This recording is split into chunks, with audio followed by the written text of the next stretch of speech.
حديث النبي. مع حديث النبي صلى الله عليه وسلم. وما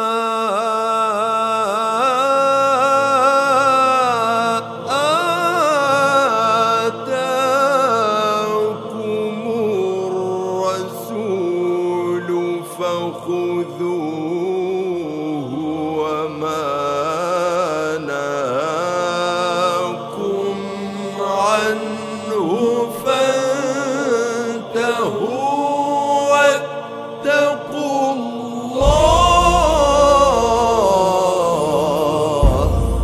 إن الله شديد العقاب.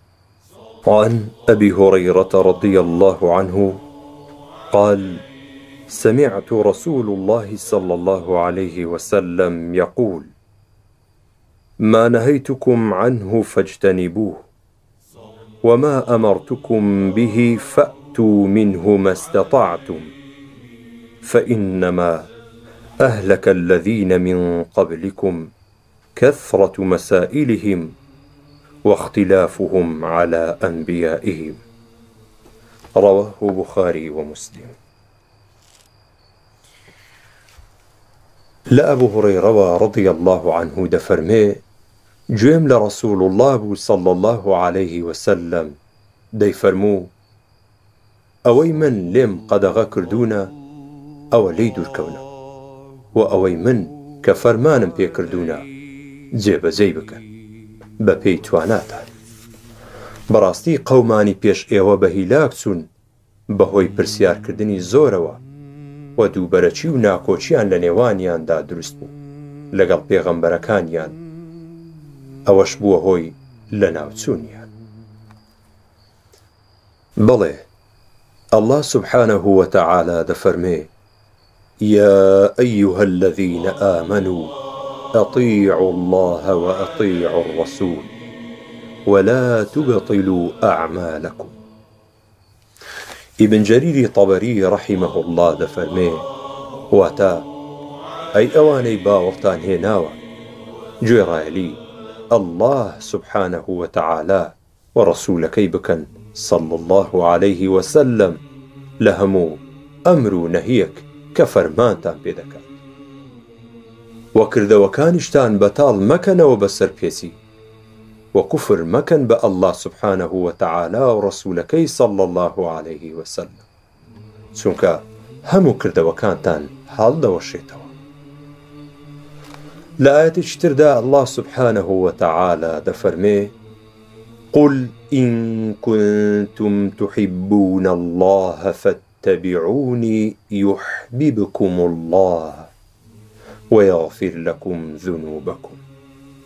بەڵێ حەسەنی بەسری رحمه الله لەبارەی ئەو ئاەتە پیرۆزەوە دەفەرمێ: کۆمەڵانێک لە سەردەمی رسول الله صلى الله عليه وسلم وتیان: ئەی محەممەد صلى الله عليه وسلم، ئێمە ئەڵڵامان خۆش دەوێت سبحانه وتعالى، واتە ئەوان بانگەشەی خۆشەویستی ئەڵڵایان دەکرد سبحانه وتعالى. جا ئەڵڵاش سبحانه وتعالى ئەو ئاەتەی بۆ ناردن کە دەفەرمێ: قل إن كنتم تحبون الله فاتبعوني يحببكم الله ويغفر لكم ذنوبكم. بەڵێ کە شوێنکەوتنی رسول الله صلى الله عليه وسلم نیشانەیە لۆ ئەو خۆشەویستیە، هەڵبەتە مخالفەکردنیشی مسۆگەرکردنی عەزابە بۆیە. هەروەها الله سبحانه وتعالى دەفەرمێ وما آتاكم الرسول فخذوه وما نهاكم عنه فانتهوا واتقوا الله إن الله شديد العقاب. واتا أويك رسول الله صلى الله عليه وسلم بوي هناون ايوه وري بقرن اوشي كرسول الله صلى الله عليه وسلم نهي لي كردون دستي لي هل بقرن إن زاد فرمي واتقوا الله. إمامي حسني بصري رحمه الله دفرمي واتا بترسن لله سبحانه وتعالى وآقدار بن خوتان بپارزن لعذابي بهوي أوي كسر بيتي رسولكي بكن صلى الله عليه وسلم لوي كأمرتان بيدكات ونهيتان لدكات. إن الله شديد العقاب. زابراستي الله سبحانه وتعالى تولسانيكي يكزار تندا لو كساني كسر بيتي رسولكي دكن صلى الله عليه وسلم. بەڵێ کەواتە سەر ئەنجام و کۆتایی چاک بەستراوەتەوە بە گوێڕایەلیکردنی ڕەسوول الله صلى الله عليه وسلم و سەر ئەنجام و کۆتایی خراپیش بەستراوەتەوە بە سەرپێچیکردنی ڕەسوول الله صلى الله عليه وسلم.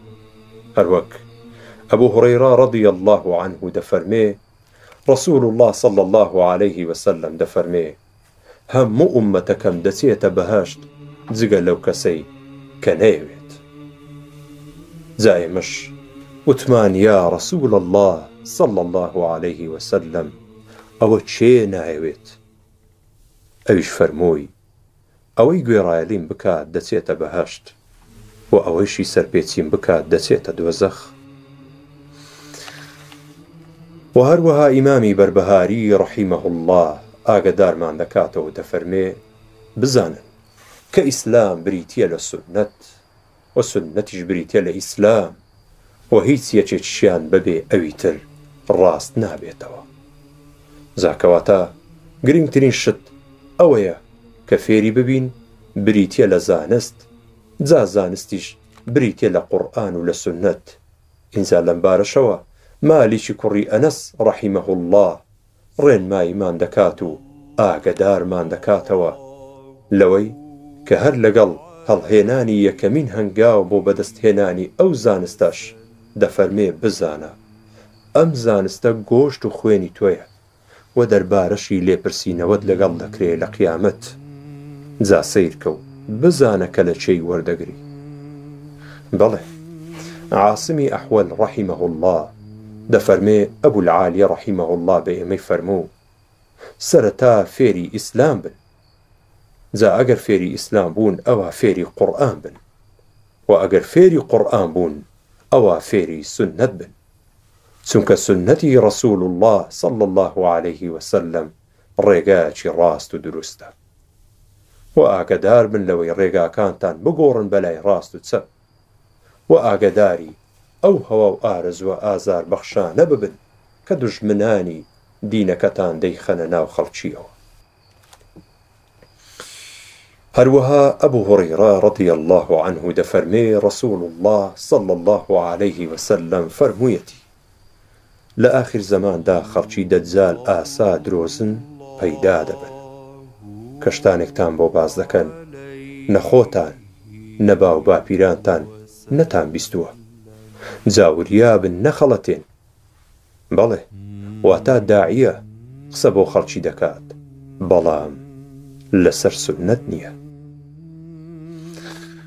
هەروەک عەبدوڵڵای کوڕی مبارەک ڕەحیمەه الله دەفەرمێ شەیطان شکل و شێوەی خۆی ئەخاتە سەر شێوەی پیاوێک، ئینجا دەچێتە لای قەومێک حەدیثی درۆیان بۆ دەجێڕێتەوە، پاشان ئەو خەڵکە جیا دەبنەوە و هەر یەکەیان دەچێت بەدەم ئیش و کاری خۆیەوە. پیاوی وایان هەیە دەڵێت حەدیثم بیستووە لە پیاوێک دەزانم شێوەی چۆنە بەڵام نازانم ناوی چییە. بەڵێ جا بەڕاستی ئەوە فیتنەیە و هیچ کەسێکیش لەو فیتنەیە نەجاتی نابێ ئیلا بە شوێن کەوتنی سونەت نەبێ. جا لەمبارەوە حوذەیفەی کوڕی یەمان ڕەضی الله عنه دەفەرمێ لای ڕەسوول الله بووین صلی الله عليه وسلم دانیشت بوو. فەرمووی بزانن کە من نازانم کاتی مانەوەم لە ناوتان تا چ کاتێک، جا دەست بگرن بەوانەی دوای منەوە. ئینجا ئیشارەتی کرد لە بۆ ئەبوو بەکر و عومەر ڕەضی الله عنهما و فەرمووی لەسەر هیدایەتی عەمار ڕەضی الله عنه بڕۆن و عەبدوڵڵای کوڕی مەسعودیش ڕەضی الله عنه هەرچیەکی وت ئەوە بەڕاستی بزانن. بەڵێ ئەوە نیشاندانی ڕێگای نەجات بوونی هەر کەسێکە کە بیەوێت. عەبدوڵڵای کوڕی زوبەیر ڕەضی الله عنه دەفەرمێ کەسانێکم لە ئەهلی عێراق پێگەیشت مشت و مڕیان لەگەڵ کردم لەبارەی قورئانەوە.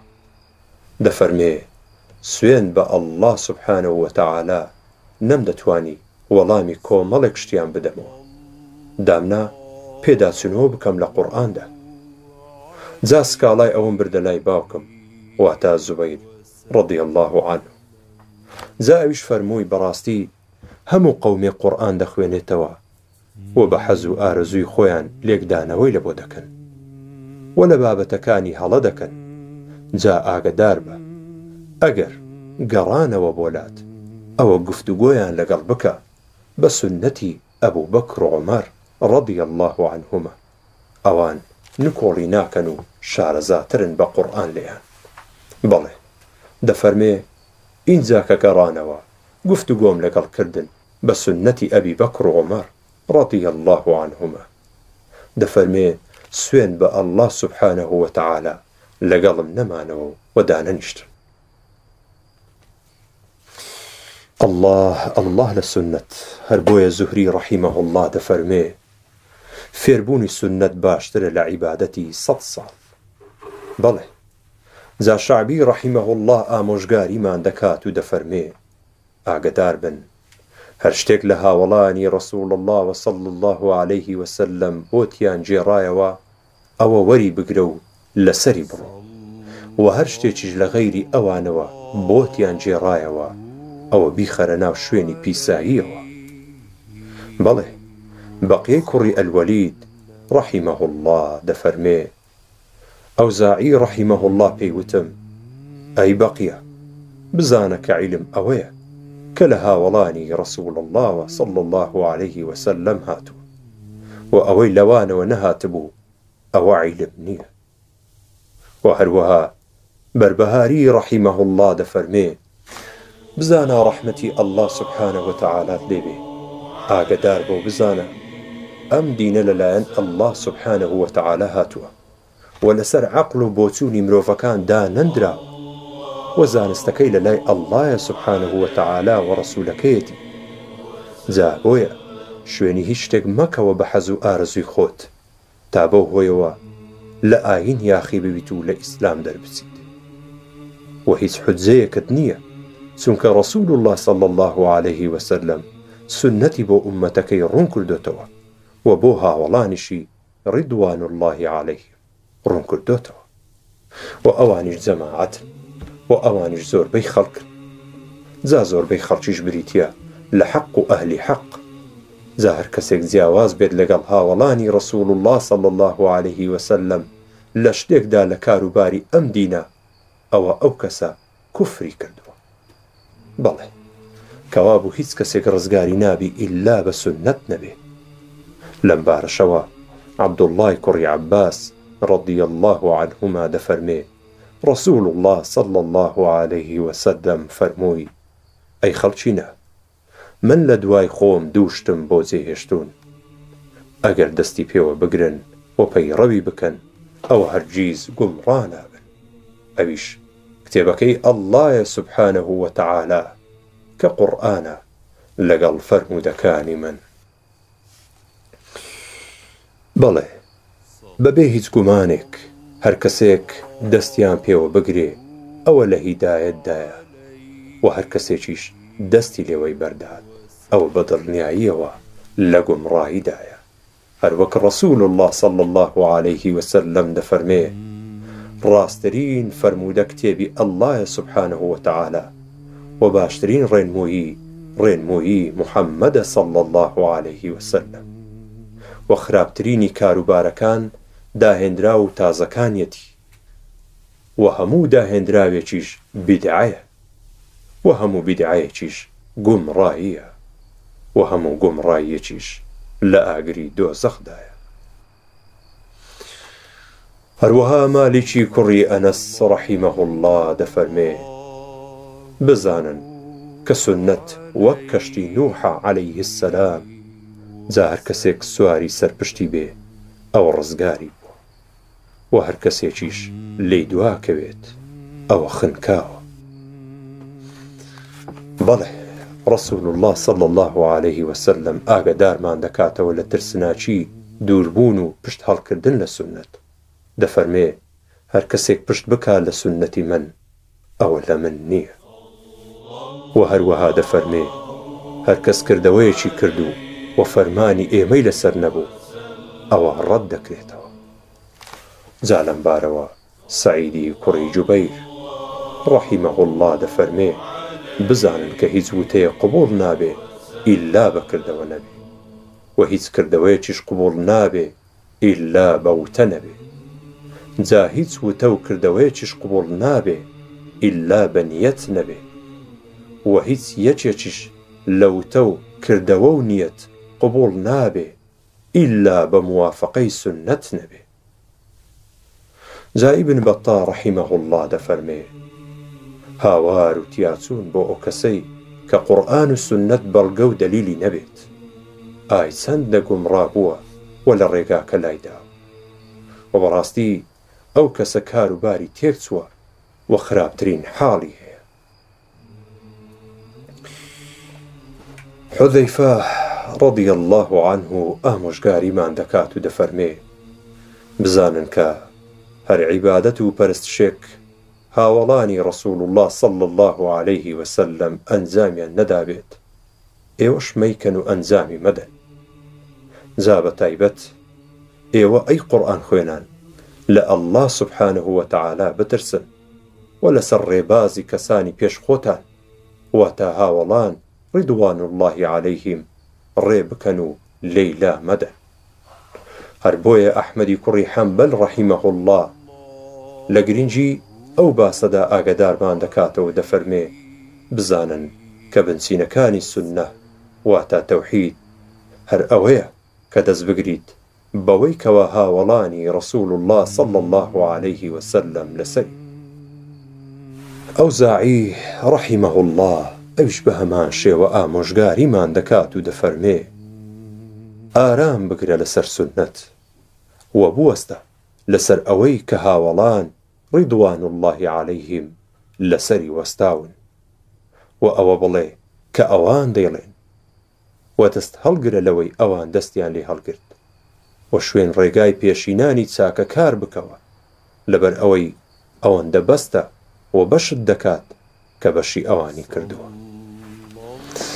بەڵێ کەوا بوو هەر کەسێک لەسەر قورئان و سونەت بێ ئینزالەی تێبگات و کردەوەی پێ بکات هەروەک چۆن هاوڵان ڕیدوان الله عليهم لی تێگەیشتون و کردەوەیان پێکرد ئەوە بەڕاستی لەسەر ڕاستترین ڕێگا دەژی و ئەگەر لەسەر ئەوەش بمری ئەوە بەڕاستی جوانترین مردن مردووە. هەروەک مالیکی کوڕی ئەنەس ڕەحیمەه الله دەفەرمێ هەر کەس دەست بگرێ بە سونەتەوە و هاوڵانی ڕەسوول الله صلى الله عليه وسلم لی سەلامەت بێ و ئینجا لەسەر ئەوە بمرێت ئەوە لەگەڵ پێغەمبەران عەلەیهیم السەلام و ڕاستگۆیان و شەهیدان و پیاوچاکاندایە هەرچەندە کەم تەرخەمیشی هەبێ لە کردەوەکان. هەروەها فوضەیلی کوڕی عیاض ڕەحیمەه الله دەفەرمێ خۆشی و کامەرانی بۆ ئەو کەسەی کە لەسەر ئیسلام و سونەت مردووە.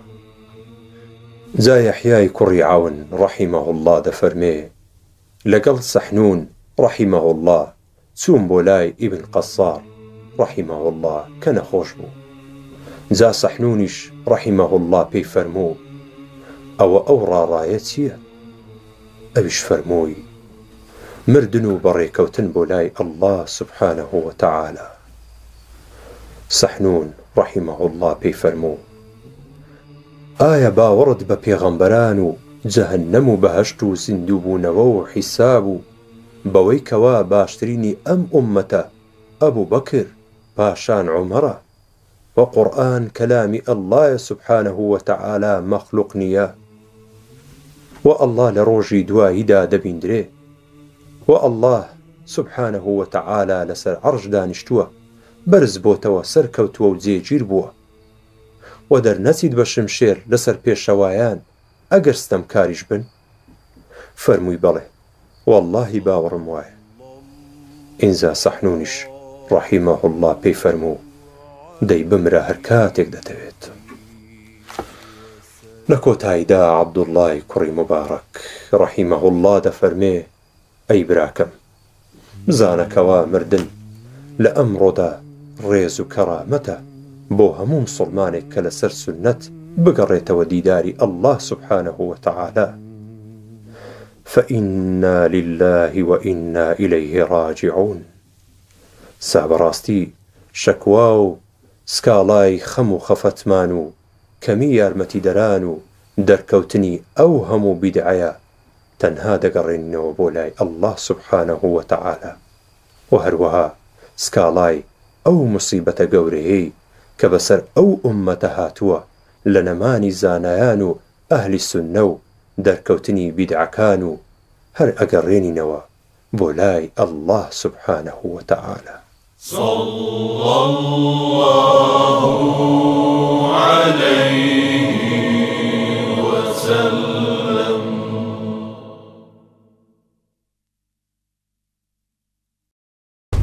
مع حديث النبي صلى الله عليه وسلم.